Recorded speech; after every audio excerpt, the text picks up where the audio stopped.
你是第一个，等一会儿啊，对，我先来那个什么啊。So good morning, ladies and gentlemen.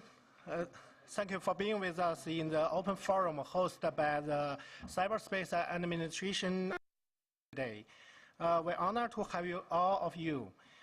I'm Li Yuxiao, Vice President of Chinese Economy of Cyberspace Studies, and also I'm the coordinator of the High-Level Advisory Council of the World Internet Conference Organizing Committee. And also I'm the Secretary General of the Cybersecurity Association of China. I'm delighted to presenting over this wonderful panel for our very important guests, and also a lot of professors joining us. Madam Qi Xiaoxia, Director General of Information Corporation, Bureau of Cyberspace Administration of China. Mr. Paul Wilson, Director General of APNIC. And Mr. Leonardo Todorov, General Manager of APTLD. And Professor Demi Gatsko, CEO of Britain Network Information Center. And Professor Wolfgang Watcher, and he's very famous here, and I think everyone knows him. And also Mr. Jiang Wei and Mr. Ma Teng, they're both from the China Economy of Cyberspace Studies. Very warm welcome to all of you. At the opening ceremony, the day before yesterday, Mr. Antonio Guterres, Secretary General of the United Nations, mentioned the challenge posed by the new technologies, such as data security, AI, and social networks, which require great involvement of government, private sectors, experts, and the public in the process of internet governance. And the topic of our session today is technological innovation and the internet governance rules. We have noticed that there's quite a number of issues related to the change and the challenges brought about by the new technology and the applications in this IGF, and including the Internet of Things, blockchain, 5G, IPv6, and so on.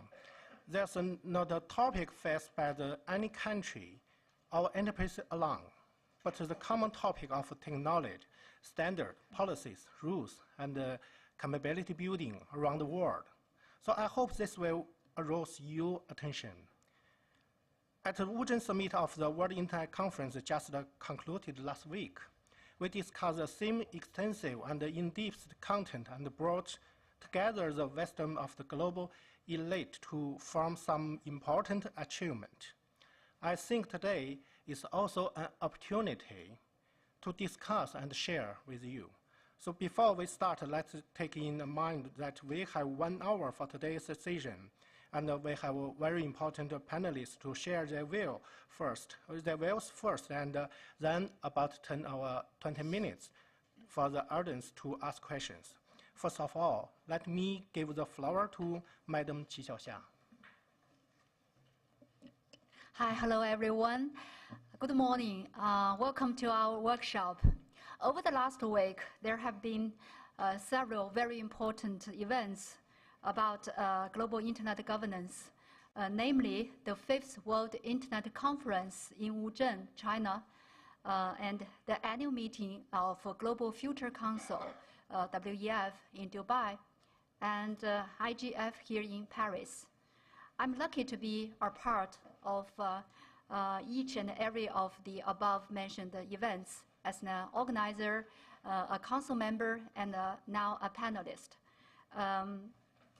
My observations and thoughts along the way made me feel the real design of many countries and communities to create a digital world of mutual trust and collective governance. And I also deeply understand the urgent need to share experience, enhance mutual understanding, and pool our wisdom for a better future of internet development and governance. As an organizer, I'm privileged to introduce to you the World Internet Conference, the WIC, which had its first show in 2014. It is held in the town of Wuzhen, Zhejiang Province, and annually by the Cyberspace Administration of China and the Zhejiang Provincial People's Government, co-sponsored by ITU, UNDESA, WIPO, GSMA, and WEF. It is a multifunctional event composed of forums, expo, and a release ceremony of the cutting-edge technological innovation achievements. About 1,500 participants attend the conference every year.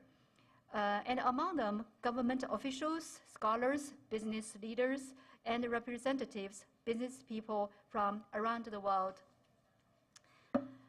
They exchange ideas on emerging areas and hot issues of internet and information technology, and experience state-of-the-art information technological achievements over a period of 3 days.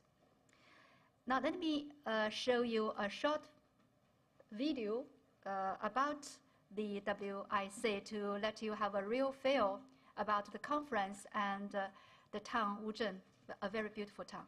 Please.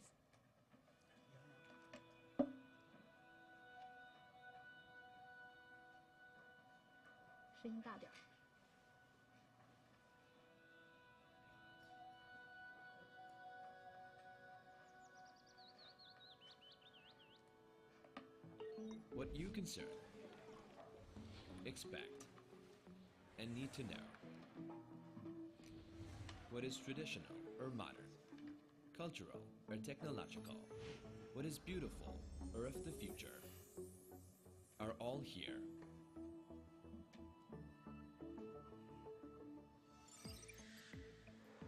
It's the most dynamic sphere of the era. The innovative development of the internet and digital economy will bring profound changes to the life of all. 各国应该加强沟通，扩大共识，深化合作，共同构建网络空间命运共同体。 The Chinese concept of building a community of common future in cyberspace and the scheme of promoting the transformation of the global internet governance system are well received by the international community. Time writes history.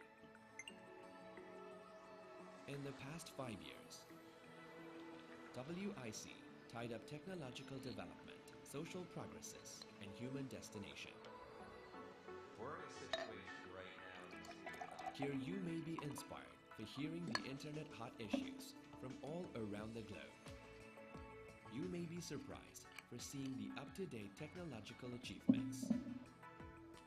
You may be amazed for the Light of Internet Expo that focuses on global internet development trends and probes into the brilliant future.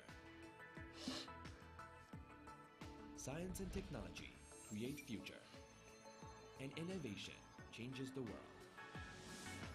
Internet and digital economy are presenting unprecedented creativity and adding fuel to the sustainable and sound growth of world economy. Thanks to the impetus given by WIC, countries around the world are dedicated to better interconnections and effective economic and trade cooperation. A large number of Chinese enterprises will share their digital technology achievements with the world. Today, the internet sector is re-entering the Wuchang time. The ancient waterside town will be a constellation of innovative development, cybersecurity, cultural exchange, common welfare, international cooperation, and more cyberspace new trends. It's expectable that Wuchang Summit will help drive innovation in the digital economy, light up the future with new ideas, and disseminate the light of the internet to benefit each corner of the world. Welcome to Wuchang. Welcome to China. So, very good, isn't it? The conference is like a window that reflects both the opportunities and the challenges brought by internet to social development and governance. I have 3 points to share. Firstly, internet is a double-edged sword. As things stand, a new round of technological and industrial revolution marked by advances in information technology is gaining momentum and lending a strong impetus to social and economic development. At the same time, the development of the Internet has also brought many new challenges to the sovereignty, security, and development interests of nations across the world. Many problems, such as digital divide, the spread of cybercrime, inadequate regulations, and inequitable order of the Internet, are becoming increasingly prominent. The sound use, development, and governance of the Internet thus call for closer international cooperation on the basis of mutual respect and trust. Bear this in mind that the WIC aims for closer international cooperation and joint efforts to build a community of a shared future in cyberspace. Secondly, the development of rules and regulations in the field of the Internet is far lagging behind the rapid advancement of technology. Take the fifth WIC, for instance. We have released 15 world-leading technological innovations of the past year and exhibited the latest achievements of more than 400 companies in and abroad. However, the development of relevant rules and regulations are far less and in between. The participants of WIC agreed that rules and regulations should keep evolving with the rapid advancement of technologies. Only in this way can we achieve a sustainable development in the Internet and information era. Thirdly, China is willing to contribute more public goods and wisdom to global Internet governance. Since its full-fledged access to Internet in 1994, China has made remarkable achievements after more than 20 years of development. As of June 2018, the number of netizens in China has reached 802 million, ranking first globally for 10 years consecutively. China's penetration rate has reached 57.7%. The level of network infrastructure has been greatly improved, and the world's largest mobile 4G network has been built. Today, we have the widest fixed optical fiber network and the largest number of broadband users in the world. Digital economy is booming. Digital economy is booming in China, with e-commerce, sharing economy, and mobile payment flourishing. You probably know that over the last weekend, Jack Ma's single days transaction volume, that is a transaction volume over 24 hours, has reached a historical high to $30 billion. In many cities, one can take care of his food, clothing, housing, and transportation simply by a cell phone. That is why we call it China on fingertip. However, China is no exception to the challenges brought by the Internet development. Over the years, we have attached equal importance to development and governance of Internet, and this approach has been proved effective. It has greatly boosted the development of Internet, and we have gradually found a path of Internet development and governance in keeping with the national conditions of China. While we encourage countries to learn from each other, we are no fan of any so-called model. We believe each country has the right to decide and choose its own path of development and governance according to its own national conditions. As China stands, we are ready to build on our own efforts to encourage countries across the world to board the express train of Internet development. We are ready to work hand in hand with the international community to address the challenges ahead. At the Second World Internet Conference, President Xi Jinping laid out 4 principles for promoting transformation of the global Internet governance system and 5 proposals on building a community of shared future in cyberspace. 5 proposals. At the fourth WIC, President Xi called on the international community to join hands to promote development, uphold security, participate in governance, and share the benefits in this regard. The WIC launched Wuzhen process in 2014 and successively released a series of outcome documents such as Wuzhen Initiative, Wuzhen Report, and Wuzhen Outlook, and published the World Internet Development Report and the China Internet Development Report for 2 consecutive years. These documents showcase the latest progress, outstanding achievements, and development of the Internet from all aspects, and at the same time provide China's ideas and inputs for international governance in cyberspace. They are examples of public goods we provide for the international community. Finally, cyberspace is a common space for human activities. The development of the Internet knows no national or sectoral boundaries. Whether in Wuzhen or in Paris, we are gathering to increase the welfare for people around the world with the dividends of Internet development. We will work harder to have a better WIC, and we will continue to participate in IGF and other international platforms about Internet governance. I wish to see you all in Wuzhen, at Wuzhen Summit next year. Thank you all.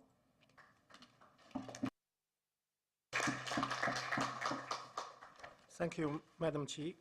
Now I'd like to join the panel and share with you some update of the high-level advisory council of the World Internet Conference Organizing Committee and the Wuzhen Outlook 2018. Last week, we organized an appointment ceremony of the second HIC members at the 2018 annual meeting of the second HIC. And the second HIC consists of 30 members who are from multiple parties, including governments, internet organizations, business, academic institute, and the technical community with a sound name in the world. We have 2 co-chairs. It's Jack Ma from Alibaba Group and Professor Wena Zun from Germany. And in the pamphlet at the first line on the table, there's a detail of the committee and the document, which I will not elaborate on here. The HIC was set up on December 16, 2015, during the second WIC. It's armed to organize meetings, forums, and international events based on the WIC and offer consultation and recommendations for the relevant important issues of WIC.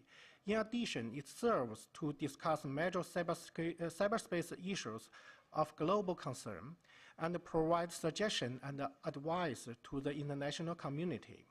In the future, specialized committees of a working group will be launched to conduct relevant specialized tasks for the HIC and conduct in-depth research on related issues to deliver outcome report.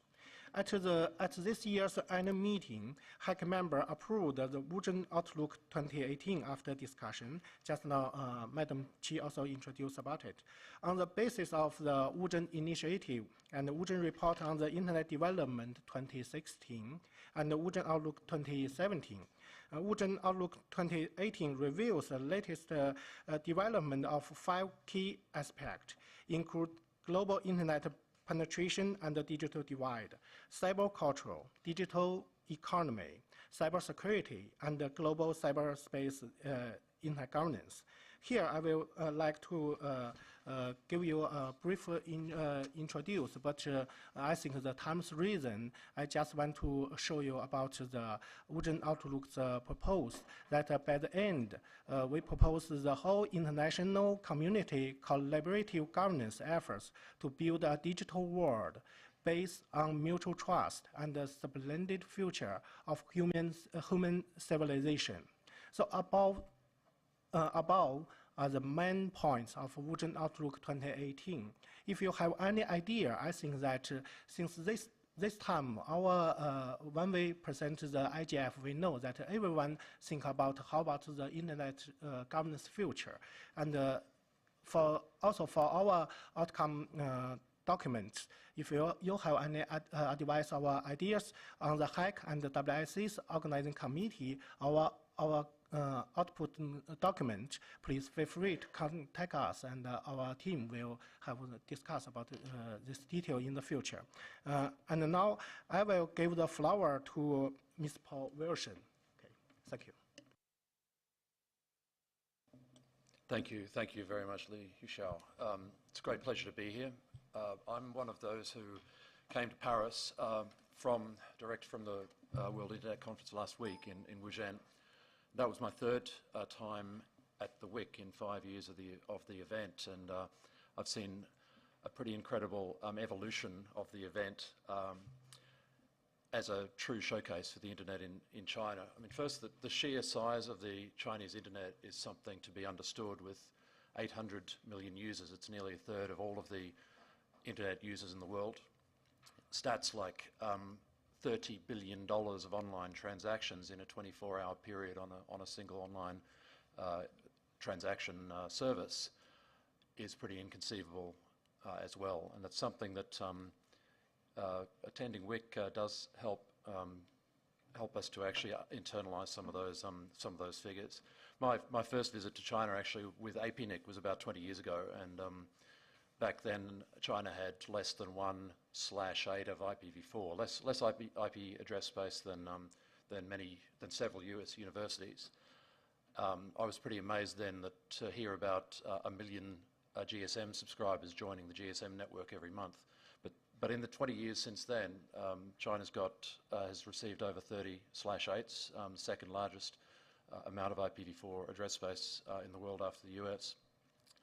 And they're signing up on their LT networks literally tens of millions of users every month, and the scale is something to behold.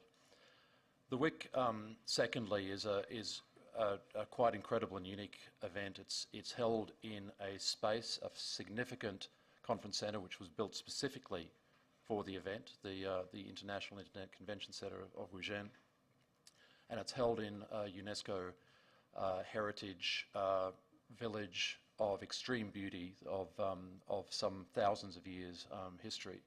So it's an incredible commitment to China for something that's really seen as a long-term fixture.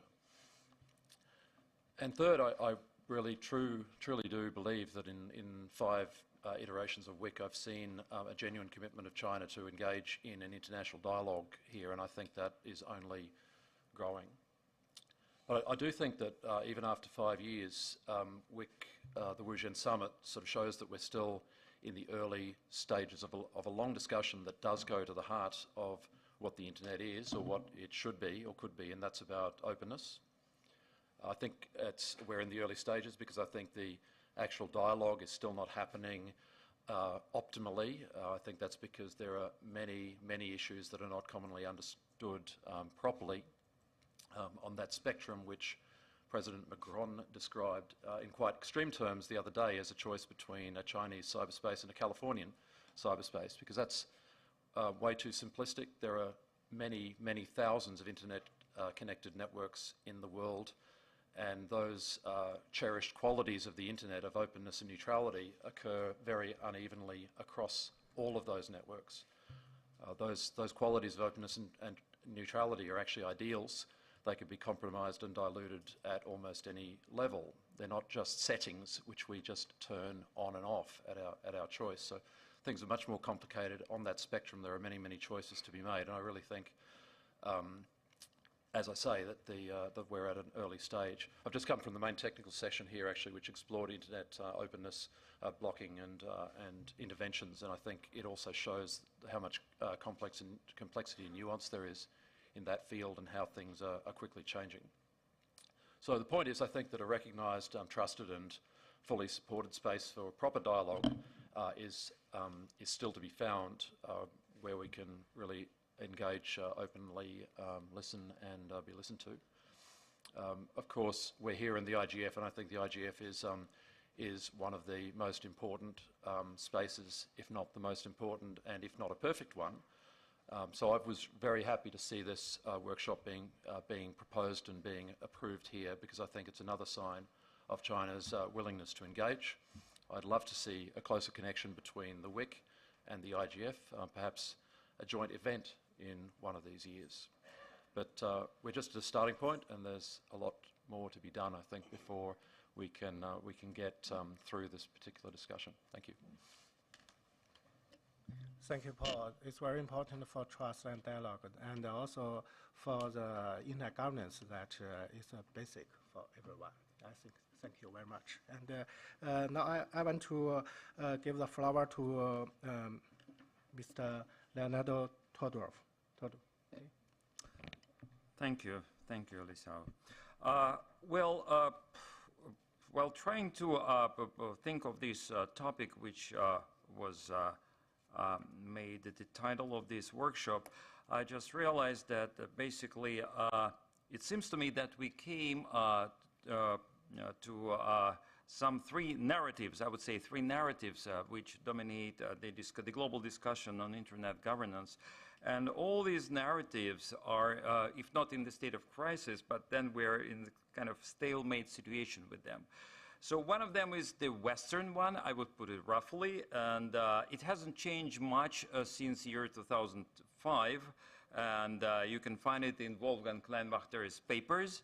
The one on the multiplayer governance of the internet. The other one, I would put it as Chinese, and I first heard President Xi's speech in Wuzhen back in 2015, I guess, 2015. And, well, I wouldn't say that anything substantial has been added to his points since then. And finally, Russian stance on the internet governance. You probably heard, some of you, that they suggested something like Cyber United Nations, and there was yet another real United Nations decision passed just recently.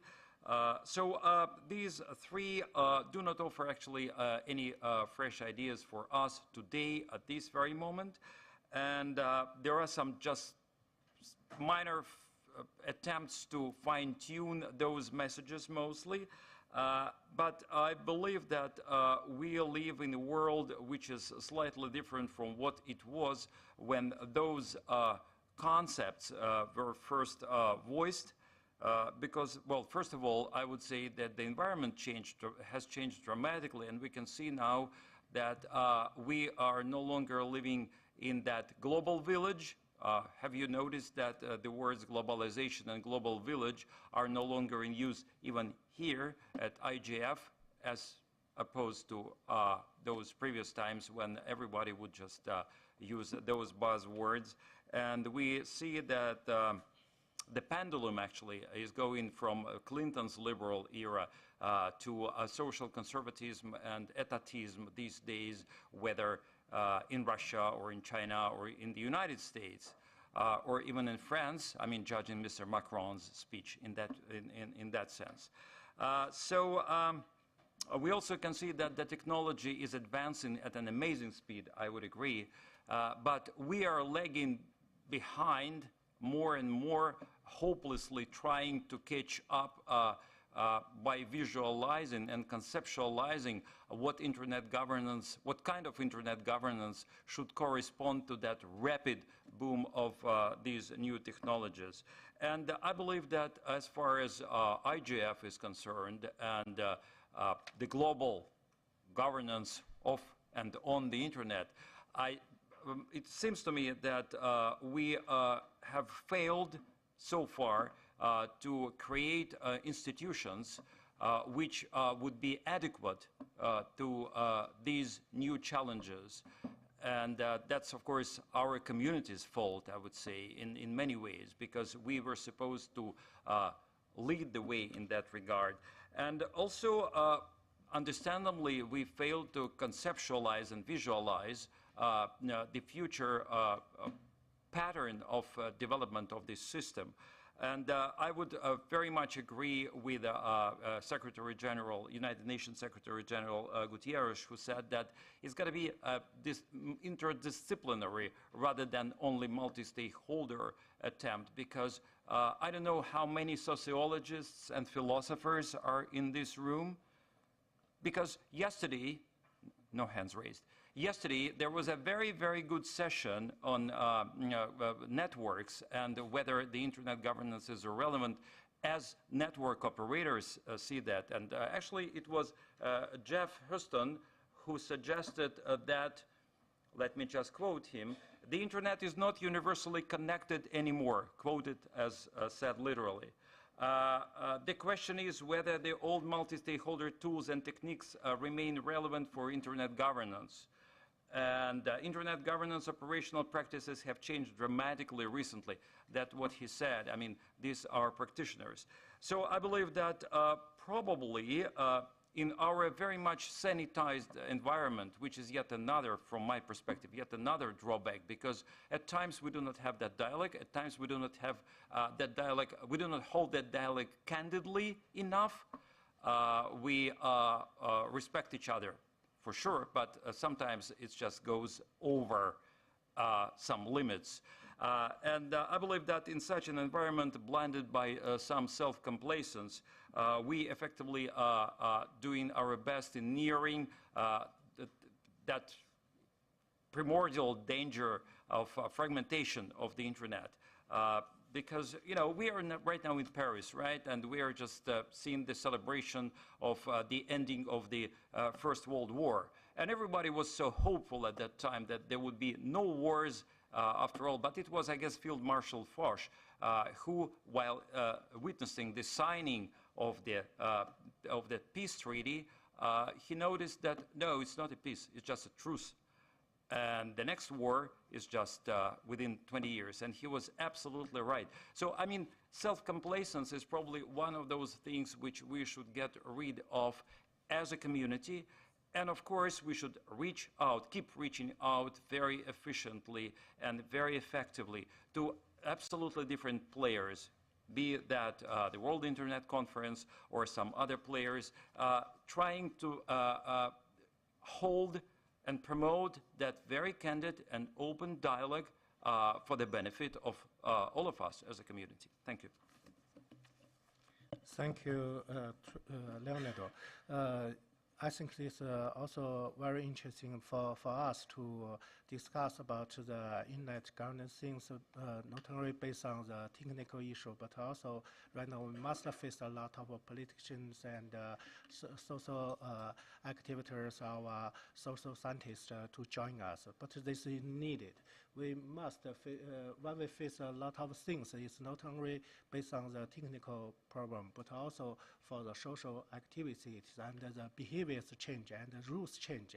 Structure may be changed. So it's very important for your idea. Thank you very much. And I think right now I will give the floor to the Mr. Jiang Wei and Mr. Ma Teng.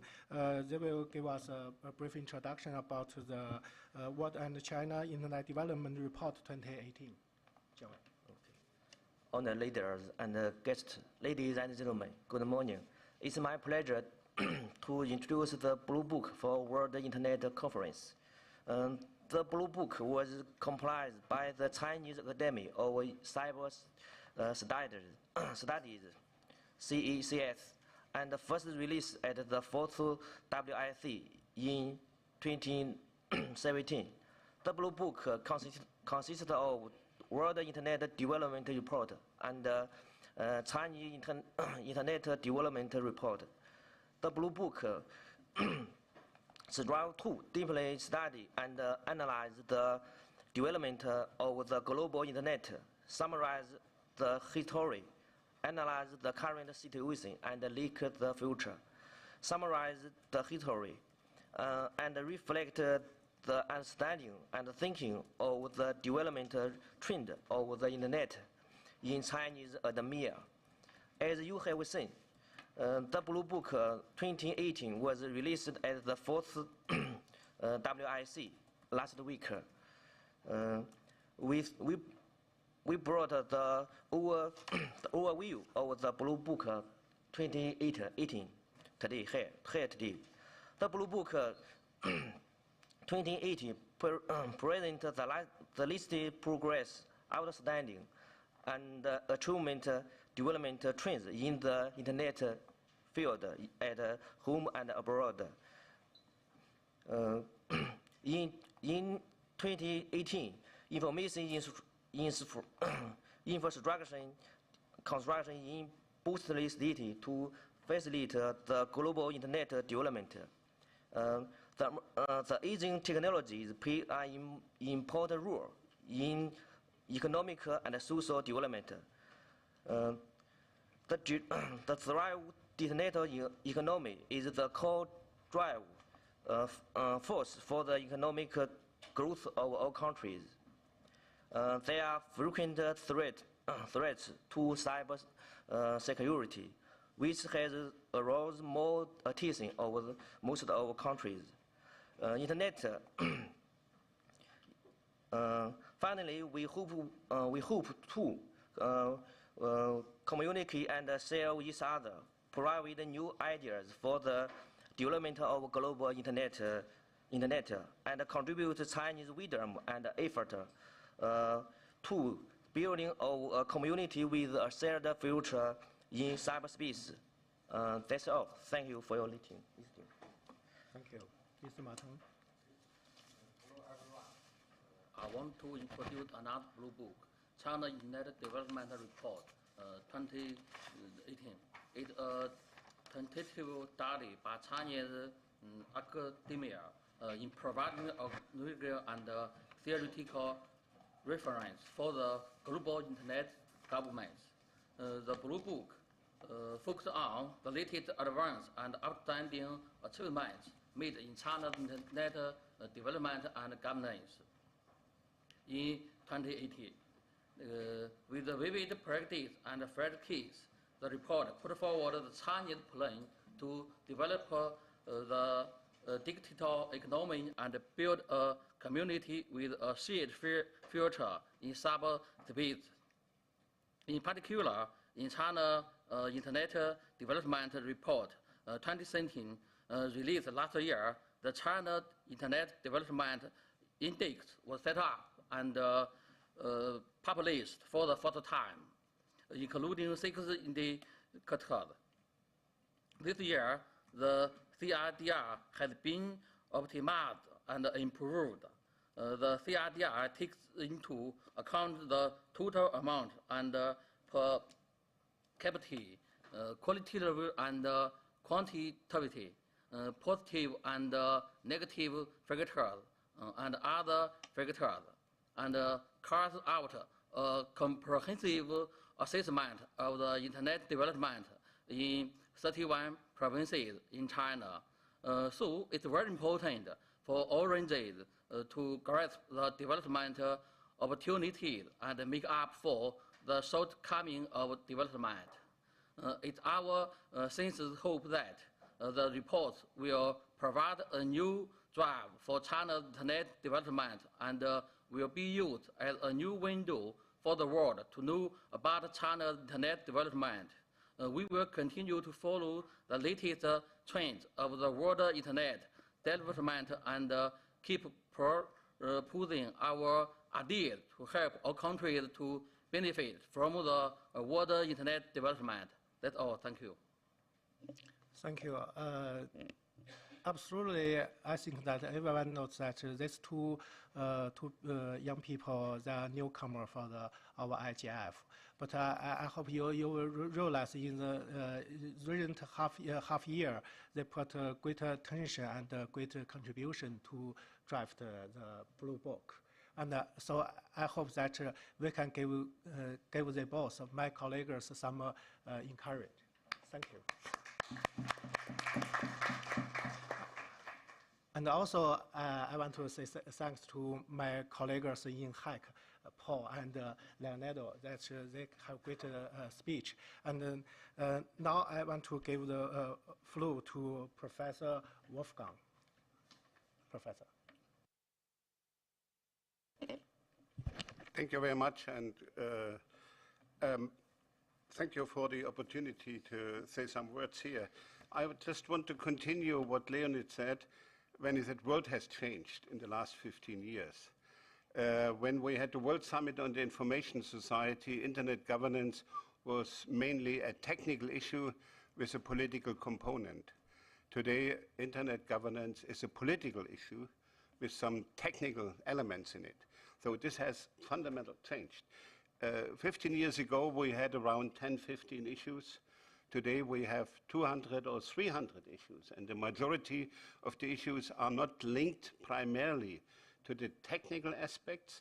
They are to the use of the internet, and this leads us into the field of public policy making. And insofar, it's not a surprise that bodies which had nothing to do with the internet 20 years ago, like the G7 or G20 or BRICS or NATO or ASEAN, are now big players in the internet governance field. And this has changed the environment for our debate. You cannot separate the technical issues from the policy issues, but you need certainly to take into consideration that this is a new complexity which really challenges all stakeholders, all governments, and all institutions. Unfortunately, the new complexity has led to a new, what I call, internet governance confusion, because there are so many issues and negotiated in so many different bodies that very often the left hand doesn't know anymore what the right hand is doing. But like in the internet, where everybody, every computer is connected to every computer, in the policy world, every internet policy problem is connected to any other internet governance problem. So that means cybersecurity is a key problem, but it has an economic dimension. And it has also a human rights dimension, because privacy, freedom of expression are concerned. And the same thing goes the other way around. If you negotiate digital trade, this has a security implications. And this has also implications, you know, for right of consumers. And but the reality is that the negotiation landscape is totally disconnected. And, you know, different issues are negotiated in silos which are not connected to each other. You know, the security people are negotiating their issues in the GGE of the United Nations. Just last week, the mandate was renewed for a new GGE. But, you know, these people sitting in this group are disconnected from the people in the World Trade Organization, which are negotiating digital trade. But this will affect each other. Security issues and trade issues are connected. And the people sitting in the Human Rights Council, they have two special rapporteurs for the right to freedom of expression and to privacy in the digital age. They are disconnected from the GGE and disconnected from the World Trade Organization. So I think this is really a big problem. And the Internet Governance Forum is the only place where you can pull all these different institutions, not only, you know, as a mix of different intergovernmental organizations, because the beauty of the IGF is that you have here all stakeholders, from the private sector, the civil society, academia, technical community here, and a lot of wisdom, a lot of knowledge is in these different communities. And, you know, if you leave it just in the hand of some experts, governmental experts in the various negotiation bodies, then you make decisions, you know, which have collateral damages and will, you know, undermine achievements in the other fields. So what is needed, and this is my plea here, is we need a more holistic approach. We have to bring the various stakeholders, the various disciplines, as Leonid has said, together. And we have to be aware, and I'm very thankful that Madame Xia said this, that this is a double-edged sword. So that means we have good guys and bad guys. We have good issues and bad issues, so that it's not easy. And insofar, the trust, the main issue here, and the political will of the various actors is a key issue if you want to move forward. And insofar, you know, we should not try to push for more division. We should look for more universal values. And what I see, unfortunately, that we have entered a new phase of dubious conflicts. So the last 15 years, we had a dubious conflict between multi-stakeholderism and multilateralism. In my eyes, this was never a conflict, because multilateral negotiations have to be embedded in a multi-stakeholder environment. And it would be very wise for governments to take the wisdom and the knowledge from non-state actors into their final decisions. So, but this debate is now overshadowed by a new debate about globalization and neo-nationalism. So the internet is a global medium, we all know this, but more and more countries say, our national interest first.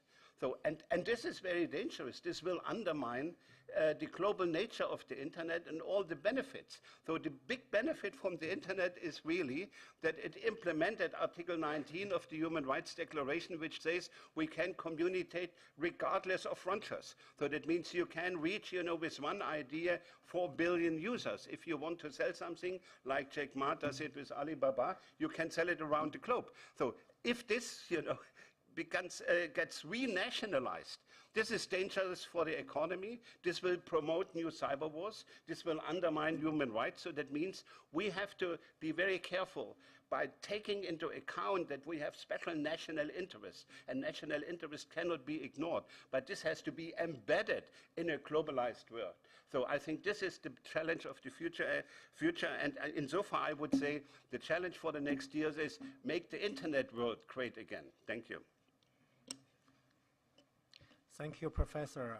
I think all of us must say thanks for your deep research in the internet governance, and also for the models research in the past time. And this gave us a very important fundamental till now. And also, I always remember that Professor Winthrop have asked Madam Hu Qiheng in 2002 also that what use for the internet in China.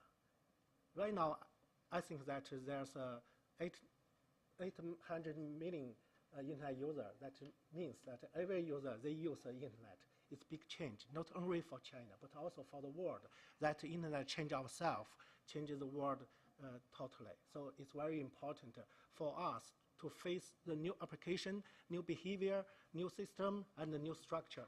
It's also, just now you said that the term, the concept may be changed, the fundamental may be a little change from the technical to the economic, and from the resources to the cybersecurity.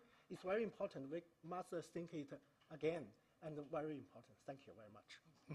And now I want to transfer floor to Professor Domi Gatsko. Professor. Thank you for the invitation in this panel. After so great speech, I don't have many things, many words to add to what I have heard. And basically, I agree totally with Dr. Klein-Wachter and Dr. Todorov and other speeches. But let's try some personal, maybe naive views in other line, more technological. I think we can see the technology now in a junction point. We have kind of fork. We have, in one hand, the static technology that it could be very complex, but it has not the capacity to change its essential behavior. And we have the dynamic things, the dynamic technology that is, in some way, could change the way it acts, and maybe can learn new things and escape from the original goals we have traced to this technology. And I think part of the problems we are facing now is we are not able to distinguish and even to treat these two different things. For example, we have a lot of problems with the static technology. The internet is a static technology in a way that we have the protocols fixed and so. And we have to deal with the security issues and so in this kind of technology. But I think the first aid we have is to use the same technology to alleviate the problems the technology is causing us. Then we have some kind of remedy. But if you're dealing with dynamic technology, the things could be worse and could be aggravated if you try to remedy with more dynamic technology. Then I think we have to be careful in doing things just because they are doable. And not every doable thing has to be done without further considerations and further thinking about. I could remember, there is a famous poem of a Latin writer called Jorge Luis Borges. The poem is The Golem. It's about a Czech rabbi in Prague that that gives birth to a humanoid made from clay or mud, and he wrote the word truth in his forehead, and the humanoid get alive and become a object to be instructed and to be taught to be a good guy. But the things go very bad, and at the end the rabbi has to kill the golem, changing the word truth by the word death in this forehead. Then we have to be afraid of what will be the consequences of the dynamic things. We can lose control of these new things. And I think we miss in some way the moral and the ethics that have to underline and support the actual technology push. Then my word is that we have decades of exponential growth in technology, and we think that ethics and moral and philosophy is a bit like progress in this area, and I think we have to have both things to survive in this world. Thank you. Thank you, Professor. Thank you very much. And since the time reason, I also want to get some comments from I think maybe Professor Chung. Could you share some idea? Yeah, let me comment. Yesterday and today, there's two initiatives by the China. It's very refreshing. Looking back into this ICANN and this IGF and Net Mundial, I guess we are sort of finishing the, what shall I say, first phase on those domain name and IP address. And now we are sort of moving into the next phase. And China is taking it was a very good initiative, and I hope you keep doing this kind of initiative here. Then I want to see the, say like Latin America, or the Africa, and India, to take those new initiative to enrich this discussion.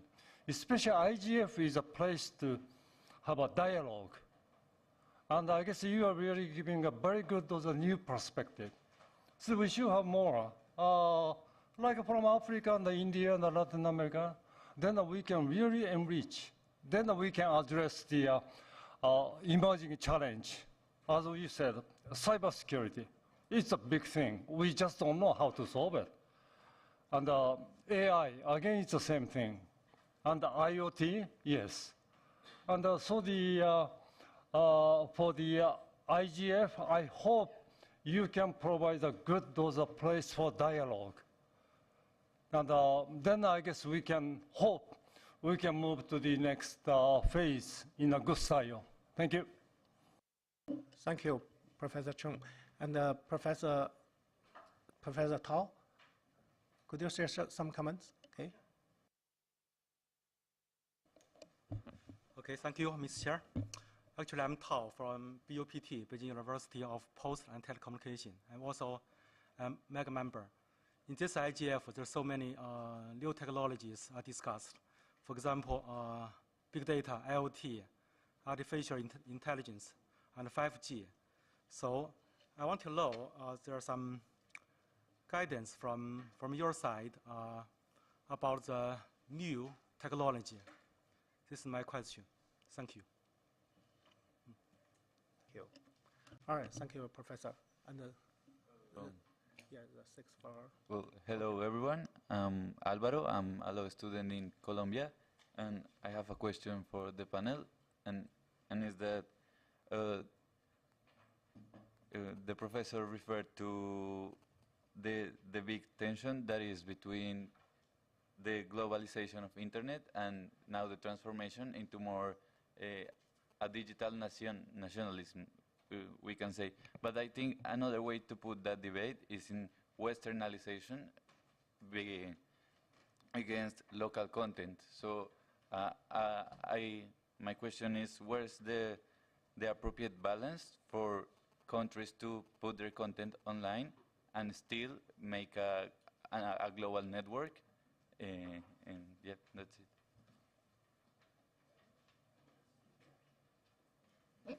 All right. Well, thanks for that title of professor. Well, I will do my best.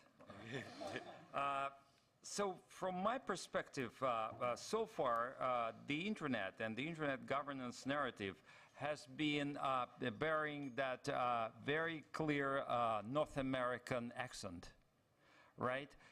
So it was really hard to imagine that there would be yet another way to think in terms of internet governance. Now we have a couple of narratives, and probably as Professor John just mentioned, there might be some more. I believe that such a diversity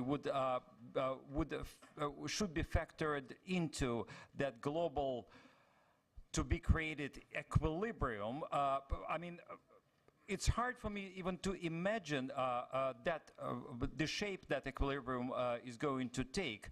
I believe that, as I said, it's through that genuine dialogue and understanding. And actually what we are missing, even in this room, is a kind of dialogue, because here is the panel, here are questions, we have 15 minutes left.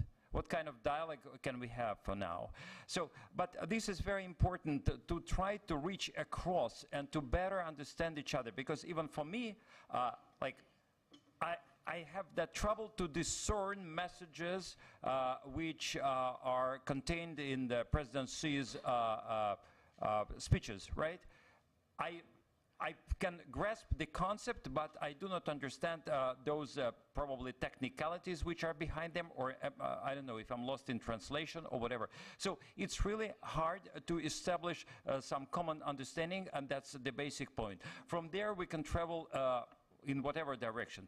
Yet another point I want to make, just very quickly. At times we talk about rules and norms on the internet. I still believe that it's a very tricky thing, because internet is some kind of chaos.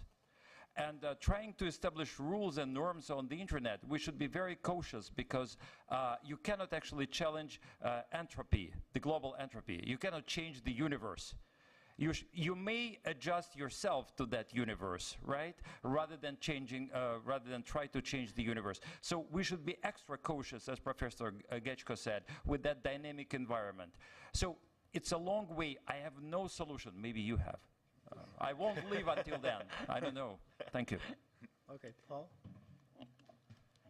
I had a brief closing remark which I was prepared for, and it goes straight to your question, which is, this is around the fact that we're here at the Internet Governance Forum and we're talking about Internet governance, and we're seeing that Internet governance seems to be getting more and more complex, and we've heard that it's no longer technical, or it's no longer so technical, it's political, and of course there's a lot of political overtones in this whole discussion.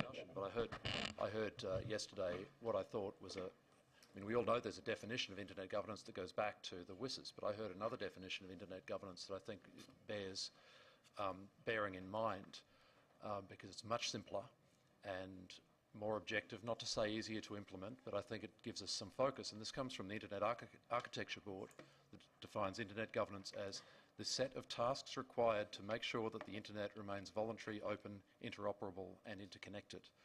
And I would kind of like to see that kind of technical clarity, even though we're working in a much more complicated world these days. I'd like to see that kind of technical focus and clarity maintained in the discussions as we go forward, because it's also the answer to your question. We keep the internet that way through proper internet governance. Okay. I know you are going to conclude the meeting. And before you conclude, I just want to share a few thoughts of me after this discussion. Not much of a discussion because as you said, as the professor said, there's not much interaction actually. We don't have a lot of time for the feedback from the floor or from the questions from the floor. But from the discussion today, I have some thoughts I want to share is that as we have discussed, we can see that opinions and observations regarding the evolvement of global internet governance are very much diversified, as you can see from our presentations on the podium. But however, I think there are some points that we all share. There are 3 points. One is that there is an urgent need for rulemaking of global internet governance to catch up, which is already lagging far behind the technology development. The second is there's an urgent need for more in-depth discussions, which should be candid, more candid, and open, based on mutual trust and respect. And thirdly, I think the work of WIC and IGF and also WEF are widely recognized and appreciated.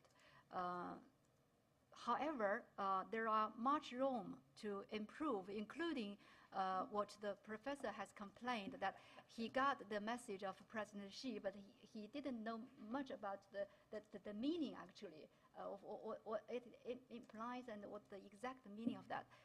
So that means that there's a lot of work we need to do. We need to work harder, actually, as an international community to move ahead. Thank you. Thank you, Madam Qi. You have good summary. That's mine. Yeah, thank you very much. In fact, it's very great. And since the time's reason and my poor moderation, so I think that we must close here. And thank you all for your comments. And thank you for coming here and talk about your opinions. As we know that there are a lot of similar discussions going on at a different platform. In fact, all over the world, different kind of platform. I really wish that there's some outcome, and even if a small outcome coming out and implemented in the IGF. So I say thanks IGF, thank you all, thank you.